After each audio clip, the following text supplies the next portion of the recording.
Estamos num sítio, mobilidade reduzida friendly, no Mate, continuamos aqui, agora com a espécie rara sobre rodas, ou Catarina, como vocês conhecerem melhor, ao pé de nós já. Olá, tudo bem, Catarina? Tudo bem. Tudo, olha, como é que sucedeu a escolha deste sítio?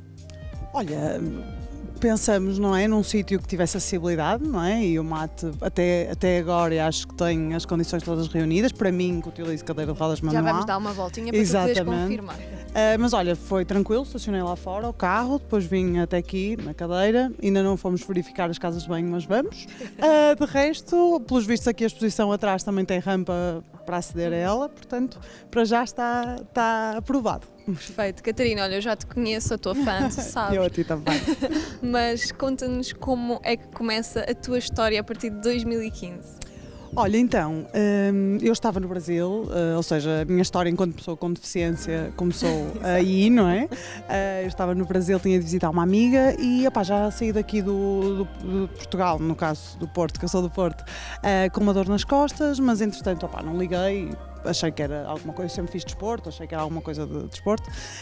Pronto, passou uma semana lá com uma dormência nas pernas, assim uma perda de sensibilidade, mas eu não sabia bem o que era. Ainda cheguei a ir ao hospital, acharam que seria do nervo ciático. Lá, chegaste a ir ao hospital lá. E depois, olha, no dia 1 de janeiro de 2016, ou seja, a passagem de ano, passei a divertida, mas em casa, não é? Porque não estava a perceber bem o que é que estava a passar, já estava com dificuldade em andar. E no dia 1 já não me consegui levantar e fui internada e fiquei lá 2 meses internada no Rio de Janeiro. E descobriram lá que era uma mielite transversa, ou seja, uma inflamação na medula, que não se sabe bem porque é que aconteceu, mas aconteceu e fiquei sem sensibilidade e sem movimento nos membros inferiores. Quando dão essa notícia, qual é a tua reação? Tu já tinhas ouvido falar, tu já não estavas nada por dentro, calculo? Olha, é assim, eu tive 4 anos em medicina, portanto eu sempre soube mais ou menos, ou seja, sabia que estava com uma inflamação na medula, sabia o que era a medula, sabia que não tinha sensibilidade, sabia que os médicos iam dizendo, lesão Ásia-A. Eu sabia que era uma lesão Ásia-A, uma lesão completa. Ou seja, eu fui sempre tendo noção. Não houve, lamento desiludir as pessoas em casa, mas não houve aquele momento de, tipo novela, de oh meu Deus, não vou voltar a andar. Não houve, foi um processo, ou seja, eu fui-me apercebendo das coisas. Fui fazendo tratamentos, também fomos tentando descobrir se havia reversão ou não e depois quando voltei para Portugal, no hospital cá, fiz todos os tratamentos outra vez e aí sim houve uma conversa, aquela típica conversa de novela, mas tranquila com o médico em que ele me disse, olha Catarina, repetimos os exames todos, repetimos a ressonância, a lesão está igual, portanto à partida tu sabes que as probabilidades de reverter são poucas. E eu lembro-me, na altura perguntei se podia ser mãe, saiu-me assim, hoje em dia pensando, claro que era uma coisa que eu queria, mas eu, à partida sabia que não havia problema. E o médico disse-me logo que sim, que à partida sim, e pronto, olha, foi o readaptar-me a uma nova condição, mas eu não tive propriamente um período de luto, não posso dizer isso, mas foi a minha forma de lidar. Tu não pensaste logo no Brasil que não irias voltar a andar? Verdade, não. Ou seja, eu fui indo, estás a ver? Ou seja, ia fazendo um tratamento, ver se aquilo resultava, não resultava. Eu odiei estar internada, para mim foi horrível, porque eu nunca tinha estado internada. 27 anos, sempre fui super saudável e tive de repente assim 6 meses dentro de um hospital quase. E foi horrível, porque depois tive uma meningite hospitalar, tive imensas intercorrências, não é? Mas não, ou seja, não acordava e pensava, será que eu hoje vou mexer os pés? Ou será que eu hoje vou voltar a andar? Não acontecia isso. E procuraste várias opiniões, ou seja, isto porquê? Porque quando nós descobrimos, e falo de nós porque eu também tenho várias doenças, sim. Mas quando nós descobrimos uma doença temos tendência a fazer tudo, porque depois falamos com alguém e dizem, olha, já experimentaste fazer isto, já experimentaste fazer aquilo. Sim, eu acho que ajudou-me muito o facto de eu estar no meio da ciência, ou seja, de eu perceber o que é uma lesão medular, de eu conseguir perceber que efetivamente há muita investigação a ser feita para reverter as lesões medulares, mas ainda é uma coisa algo longínqua, porque enquanto que nos animais temos bons resultados, nos ratinhos até que já se conseguiu reverter, mas passar isso para o humano, quem está no meio da ciência percebe que ainda vão uns longos anos, ou seja, eu sempre tive muita consciência que não, quer dizer, se os tratamentos hospitalares não estavam a reverter a lesão e se eu fazia uma ressonância e na ressonância havia uma lesão completa, eu percebia que não era fazendo, quer dizer, qualquer coisa que aquilo ia reverter, não é?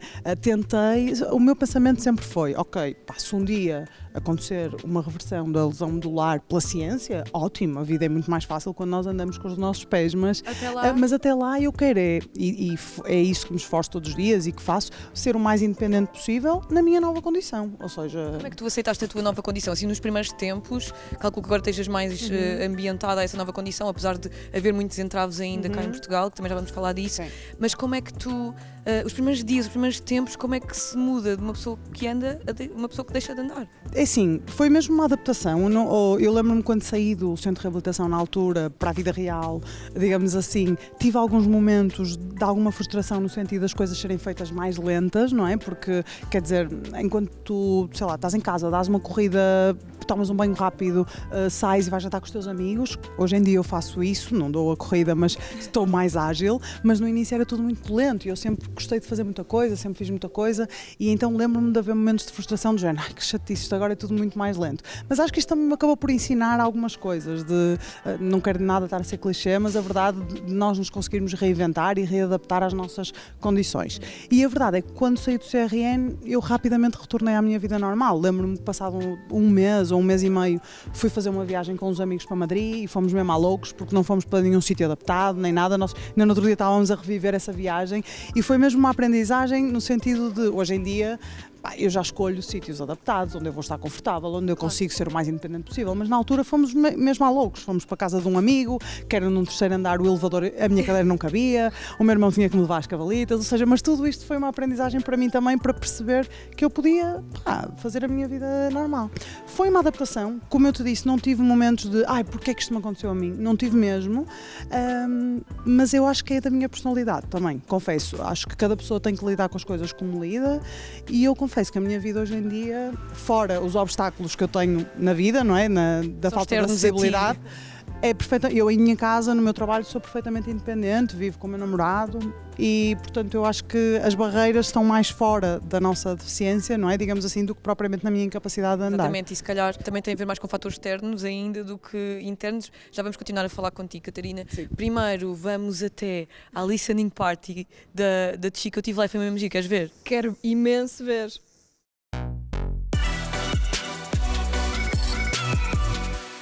E continuamos aqui com a Catarina. Catarina, estávamos a falar aqui da realidade fora da tua. Como é que foi a reação dos teus amigos, família e mesmo do teu namorado a esta tua nova condição? Sim. Olha, por acaso é uma pergunta que me fazem imenso. É assim, eu não estava cá quando toda a gente soube, portanto, o que eu sei é o que me contam. Acho que obviamente toda a gente ficou um bocado preocupada na altura, não é? Porque, quer dizer, ninguém sabia muito bem o que é que estava a acontecer, mas depois, no decorrer das coisas e da vida a acontecer, eu acho que toda a gente surfou um bocadinho na minha onda. Ou seja, como me viam que eu estava bem, tipo, queria rapidamente voltar à minha vida normal, nunca foi à minha volta, os meus amigos, a minha família, nunca, ou seja, sempre foram atrás de mim, tipo, se ela está bem, quem somos nós para não estar, sempre me potenciaram, sempre alinharam nas coisas comigo, sempre tudo, não, e hoje em dia, quer dizer, acho que está toda a gente perfeitamente adaptada. Não sentes aquela atrapalhação, ou não sentiste no início de quero ajudar, mas não quero intrometer-me aqui na parte mais pessoal? Acho que com os meus amigos não. Acho que foi uma aprendizagem para todos, ou seja, quer dizer, nós íamos às festas, nós íamos viajar e era tudo uma aprendizagem para todos. Com a minha família, acho que teve que haver ali um momento, e eu lembro perfeitamente dessa viagem em Madrid, que o meu pai se virou, porque eu vivia sozinha na altura, depois voltei para casa dos meus pais, entretanto já saí outra vez. Mas na altura o meu pai disse assim, mas como assim vais, tipo, saíste agora do hospital, vais para Madrid? Não. E eu, não pai, vou, tipo, eu tenho 27 anos, ou seja, isto voltou, ok? A minha vida voltou. E acho que teve que haver essa aprendizagem também para eles, mas sempre me respeitaram imenso e hoje em dia, quer dizer, eles, uma amiga minha até já se esqueceu da minha cadeira cá fora, porque quer dizer, é uma coisa, já faz parte de mim, mas as pessoas, quer dizer, esquecem-se. Exatamente. Ao contrário, se calhar de muitas zonas e muitos sítios cá em Portugal que não estão adaptados a mobilidade reduzida, a cadeiras de rodas, entre outras. Tu como é que tu vês isso? Tu tens uma voz muito ativa, mas como é que tu vês isso? Achas que Portugal está preparado para a cadeira de rodas? Olha, a pergunta. Só quero ouvir um não e explicar porquê. Olha, eu acho que não. Eu acho que o mundo em si ainda não está preparado, claro que estamos a falar de uma forma geral, não é? Para a pessoa com deficiência de forma geral, não é? O que tu estavas a dizer há bocado da família, se não ficou meio atrapalhada, a minha família não, porque convivia comigo todos os dias depois, mas eu noto muito isso e também foi uma forma, ou seja, eu durante 27 anos fui uma pessoa sem deficiência, como vocês que andam, e de repente sento-me numa cadeira de rodas e percebo que todo o mundo é diferente, ou seja, olha-me de forma completamente diferente. E foi na altura que eu comecei a falar sobre isto, na altura nas redes sociais, com uma forma humorística, porque é a forma também como eu lido com as coisas, e pareceu-me tudo tão ridículo, tipo a forma de falarem comigo como se eu fosse uma criança, quer dizer, tocarem na minha cadeira, já me aconteceu de estar a ser empurrada no shopping por um senhor no elevador e eu pensei, o que é que se está a acontecer, e tive que parar. Ou seja, tudo isto acontece e eu comecei a pensar, não, porquê que isto acontece? E acontece porque efetivamente a pessoa com deficiência não é vista porque não tem condições muitas vezes para sair de casa, não é? E em Portugal, claro, quando nós falamos nas grandes cidades, existem já sítios que estão minimamente preparados para nós, mas quer dizer, eu sou do Porto e eu vou beber um fino à Baixa do Porto e muitas vezes eu não sei se vou conseguir ir à casa de banho. Ou seja, e nós estamos no século XXI numa grande cidade, portanto, há uma coisa que tem que mudar aqui e eu acho que o que tem que mudar é que tem que se falar, tem que se exigir, porque a acessibilidade e estas condições todas que estamos aqui a falar são direitos nossos, não é? E mostrar também, como tu muitas vezes fazes, tipo, olha, por exemplo, falaste há pouco tempo no teu Instagram da exposição da Frida. Exatamente. E ela própria não conseguiria ir assistir. Exatamente. Porque aquilo não tem, diz lá especificamente. Exatamente. Que não é acessível. Sim, sim. E tu também disseste agora que tiveste 27 anos sem deficiência, ou seja, a andar como nós, e falas muito das pessoas capacitistas no teu Instagram, é uma palavra que tu usas muito. Sim.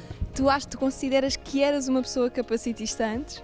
Olha, eu acho que sim. Aliás, eu acho que ainda sou um pouco, acho que somos todos, ou seja, é só clarificar o que é ser capacitista. O capacitismo, no fundo, é a discriminação contra a pessoa com deficiência, como nós temos o racismo, o machismo, etc. E nós vivemos numa sociedade capacitista. E, ou seja, nós, inconscientemente, quando tu, se calhar, vês-me entrar numa sala, se não me conheces de lado nenhum, ias pensar, coitada, tão nova na cadeira de rodas, tu não sabes nada da minha vida, não sabes, ou seja, não sabes o nível de realização da minha vida, independentemente de estar numa cadeira de rodas ou não. Reduzida a uma cadeira, ou resumida a uma cadeira de rodas. Exatamente, e isso é capacitismo, ou seja, tu olhares automaticamente para uma pessoa com deficiência e achas que aquela pessoa é inferior, é incapaz, é infeliz, é um fardo para a sociedade, ou até as questões de acessibilidade também. Eu não poder ir aos mesmos sítios que ia quando andava é capacitismo também. E, portanto, eu acho que era e sou uma pessoa capacitista, em desconstrução, espero que sejamos todos, mas eu conto sempre esta história porque realmente foi assim a primeira vez que eu tive noção do meu capacitismo. Quando conhecia uma pessoa com paralisia cerebral, eu já era uma pessoa com deficiência e ter paralisia cerebral não é sinónimo de ter um déficit cognitivo, ou seja, há pessoas com paralisias cerebrais que não têm, ou seja, a cognição é igual à nossa. É só motor. Exatamente, motor, às vezes na fala, tenho uma fala diferente. Pá, eu estava a falar com uma pessoa com paralisia cerebral, às tantas estava a falar com ele como se ele fosse uma criança, porque ele se expressava de uma forma diferente e eu, no meu interior, assumi que havia ali um déficit cognitivo. Foram muitos anos a viver assim. Exatamente. E a pessoa disse-me logo, de género, porquê que tu falas assim comigo? Mas disse? Disse, porque é um homem adulto e eu comecei a falar de género, as tuas fotografias são mesmo muito lindas. Porque, a sério, imagina... Mas é tendência, se calhar, das pessoas, diz que quem está a ver vai se identificar com o que estás a dizer. E depois, conforme lidas com isto, quanto mais anos passam, mais pensas, vou dizer, estou a sentir, vou dizer. Claro que sim. E eu aí apercebi-me realmente, género, caramba, porquê é que estás a falar assim com uma pessoa adulta, simplesmente tem uma paralisia cerebral, estás a falar como se ela fosse uma criança. E falam comigo, e eu não tenho nenhum déficit cognitivo, muitas vezes, como se eu fosse uma criança. Portanto, há muito esta infantilização da pessoa com deficiência, que eu própria tinha antes. Eu acho que esta conversa também vai servir para isso, para muita gente que nunca tinha sequer pensado nisso, pensar, se calhar eu sou um bocadinho assim e não sabia. Sim. Tu também, tu tens o teu Instagram, vais pondo lá imensas coisas, inclusive era o que tu estavas a dizer, o que ainda estava a dizer. No outro dia eu vi um vídeo teu que mostrar que com um passeio não estava preparado para a cadeira de rodas. Sim. Tu sentes que a tua voz já teve algum impacto real?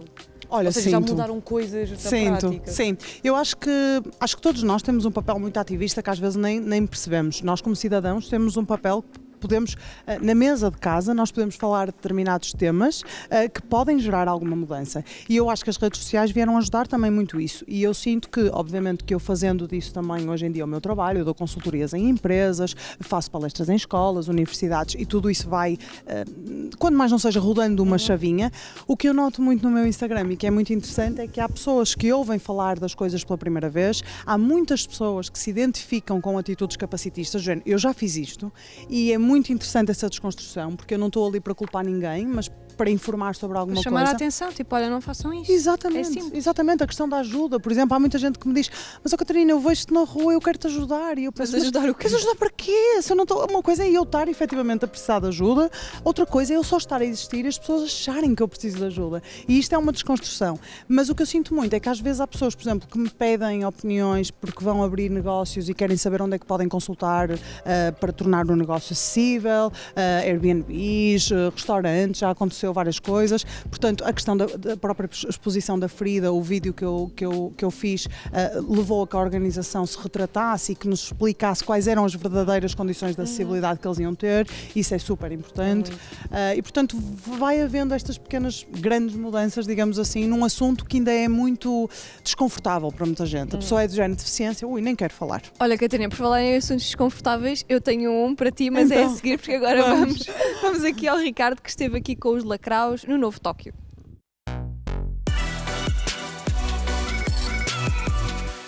E voltamos aqui à Catarina, portanto, eu vou aqui, temos de falar sobre isto. Sim. E tu muitas vezes falas sobre isto, porque a maioria das pessoas capacitistas acha que quem está numa cadeira de rodas não tem relações sexuais, não tem prazer, não pode ser mãe. Verdade.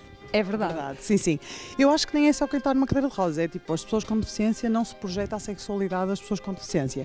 E falando no dia-a-dia, quer dizer, eu costumo fazer muito esta comparação, como é que tu vais pensar na sexualidade de alguém ou olhar para alguém como um ser sexual se tu vês aquela pessoa como uma criança ou como que não é capaz de cuidar de si própria ou mesmo que precise de ajuda de cuidar da sua vida e, portanto, não perspectivas a vida sexual de alguém com deficiência, porque vê-la como um anjo, como uma criança, há muito incapaz, não é? E como incapaz, exatamente. E mesmo depois, claro que falando de uma forma também mais séria, isto depois leva a muitos problemas das próprias pessoas com deficiência, porque eu adquiri uma deficiência aos 27 anos, eu já tinha tido relações sexuais, já me entendia como mulher, tinha uma relação que na altura depois acabou, mas tive outras relações depois. Há pessoas que nascem com deficiências e que se não estão em famílias que as potenciam e que entendem que elas são um ser completo como qualquer outro, depois essas pessoas também acham que não são merecedoras de amor, de uma vida sexual, isso depois pode levar a abusos e tudo mais, não é? Portanto, eu acho que se a sexualidade da pessoa sem deficiência já é um tabu para muita gente, da pessoa com deficiência eu acho que as pessoas nem consideram. Muitas vezes. E é mesmo importante ter apoio psicológico, então, se calhar. É assim, imagina, eu acho que é importante falar sobre o assunto, sobre isso, quer dizer, porque a minha vida sexual até o facto de tu falares muito também sobre o ir à casa de banho usando as sondas. As sondas, exatamente. Pronto, claro, tem que se falar. Tem que se falar das questões, até porque isso depois leva a que a própria comunidade de pessoas com deficiência muitas vezes não esteja informada sobre as coisas que existem. Sobre, sei lá, por exemplo, tu falares com uma menina com deficiência que acha que nunca vai poder ser mãe, porque alguém lhe disse que ela não pode ser mãe, quer dizer, isto nem se questionou sobre isso. Tu tens ligação à medicina, como estavas a dizer, aliás, tu também dás consultas de nutrição. Sim, eu depois tirei nutrição. Exatamente, quem quiser ter uma consulta de nutrição contigo, o que é que tem de fazer? Olha, eu dou consultas online e dou consultas também no Porto, no Hospital Lusíadas. E, portanto, ou marcam presencialmente lá ou então online, que hoje em dia também a pandemia veio nos ajudar muito a isso. Claro. Sim. Mas como é que surgiu esse teu gosto ou essa tua vontade? Olha, essa parte da minha vida também é bastante interessante, porque eu estava em medicina, e entrei porque quis, normal. Só que depois houve ali uma altura que me desencantei um bocado e eu sempre gostei de fazer muita coisa e não estava num sítio onde eu estava bem. Sempre fui muito aluna, e estava meio desmotivada e não sabia bem o que é que eu queria. Depois, entretanto, comecei a trabalhar num bar no Porto, trabalhei lá há muitos anos, já vivia sozinha, comecei a deixar um bocado a faculdade assim, eu depois um dia isto vai-me bater, eu vou voltar à faculdade. Pronto, depois aconteceu-me isto, eu ainda tentei um ano em medicina, mas eu claramente não estava bem, era do género, não é isto que eu quero, não me perguntes porquê, e eu sempre gostei de nutrição, ou seja, eu antes agora também treino, mas antes treinava com afinco, digamos assim, não é que agora também não treino, mas é diferente. diferente. É diferente. E sempre gostava muito de me alimentar bem, de perceber mais sobre nutrição. Tinha na altura o meu PT e ele também me ia falando da importância de aliar uma coisa à outra, mas eu achava que era um hobby. Achava de género, pá, eu gosto disto, mas não via isto como uma profissão. Olha, depois na altura lembro-me de falar com uma amiga e ela disse, Fogo, mas tu gostas tanto disso, se estudas tanto, porque é que não te metes no curso, não é? Olha, e foi a melhor coisa que fiz. Adorei o curso, na altura tirei em 2 anos, tive imensas equivalências e hoje em dia gosto muito da minha profissão, que é meio com a área da consultoria da deficiência, mas gosto muito do que faço. São ambas muito úteis. Falaste-nos também aqui em treino, tu tens um verticalizador em casa, tens a tua cadeira manual e a tree ride. Queres explicar assim rapidamente quais são as diferenças? Olha, tenho a minha cadeira manual, que é esta, não é? Que eu uso. Depois tenho o verticalizador em casa, que é importante para nós verticalizarmos, portanto, pormos de pé. Eu não consigo pôr de pé sozinha, eu uso o verticalizador. E a Tree Ride, que é aquela motinha que eu tenho à frente, que facilita-me imensa vida, principalmente quando faço passeios ou viagens, porque levanta-me as rodinhas da frente e permite com que eu ultrapasse vários obstáculos e que possa estar a olhar para as coisas em vez de olhar para o chão a ver se não vou partir um dente, não é? Porque muitas vezes é o que acontece. Portanto, lá está, esses equipamentos de apoio são todos muito caros, todos comparticipados, mas com alguma morosidade, que eu gostava que isso mudasse também, mas são muito importantes eu gostava que as pessoas olhassem principalmente para a cadeira de rodas, que é uma coisa com tanto peso, que é de género, ai coitada, está na cadeira de rodas, como um objeto que nos traz efetivamente liberdade. Não é? Porque se não fosse a cadeira de rodas eu não estava aqui. Claro. Porque eu não consigo andar. E a minha ponto cadeira de vista super interessante, nunca tinha pensado nisso. Porque realmente as pessoas, tem que haver aqui uma mudança de perspectiva, a prisão não está na minha cadeira de rodas, está naquele degrau ali atrás, por exemplo, se não houver ali uma rampa. E na nossa cabeça. Exatamente, e que por acaso há ali uma rampa, exatamente. E na nossa cabeça, claro que sim. A questão de tu veres alguém que está numa cadeira de rodas como alguém que está condenado ou que é necessariamente infeliz ou inferior a ti. Não é verdade.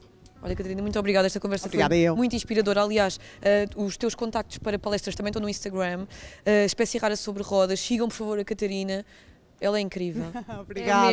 É mesmo. Obrigada por tudo, Catarina, e acima de tudo pelo trabalho que fazes também connosco, que não temos deficiência. Obrigada.